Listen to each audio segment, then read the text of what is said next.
আরে আমল নামার দিকে তাকান, সকাল থেকে চোখের গুনার দিকে তাকান, মোবাইলের গুনার দিকে তাকান, বাথরুমের গুনার দিকে তাকান, একা ঘরের মধ্যে যেই গুনাহ করছেন গুনার দিকে তাকান, আল ঠেলার গুনার দিকে তাকান, বান্দার হক নষ্ট করার গুনার দিকে তাকান, নামাজ নষ্ট করার গুনার দিকে তাকান, বেপরদাগিরির গুনার দিকে তাকান, দাড়ি কাটার গুনার দিকে তাকান। আপনি আমি পড়তেছি আস্তাগফিরুল্লাহ। এইটা যে একটা আল্লাহর কাছে নতুন করে একটা বেয়াদবি, এইটা বুঝি নাই। দুইটা উদাহরণ দে দেখেন তো আপনারা এই লোকটাকে কি বলবেন। আপনার এলাকার এক লোক তার বাচ্চাকে ভুল করে থানার মধ্যে ধরে নিয়ে গেছে, ওসি সাহেব এখন পর্যন্ত চালান করে নাই থানায়। অপরাধ কি? কোনো অপরাধ না, বাপের নাম ভিন্ন, বেটার নাম এক।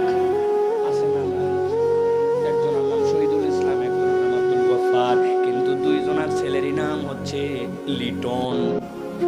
আসেনি ভাই? লিটন তো বিরাট ইসলামিক নাম, ঠিক না? যাই হোক, তারপরেও লিটন, লিটন ইসলাম, মুহাম্মদ লিটন হোসেন। আল্লাহর ফেরেশতা পর্যন্ত বলতে পারবে না মুহাম্মদ লিটন হোসেনের মানে কি। কোন ফেরেশতাদের তো লিটন মানে জানাই নাই।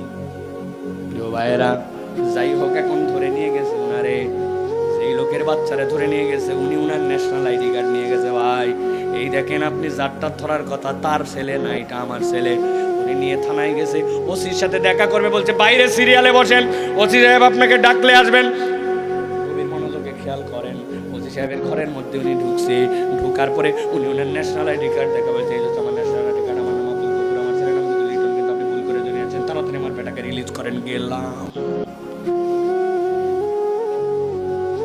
পুলিশ বলছে বাপে কো ধর আগে, কে হিসাব ব্যাককলের ব্যাককল কি হর হর করে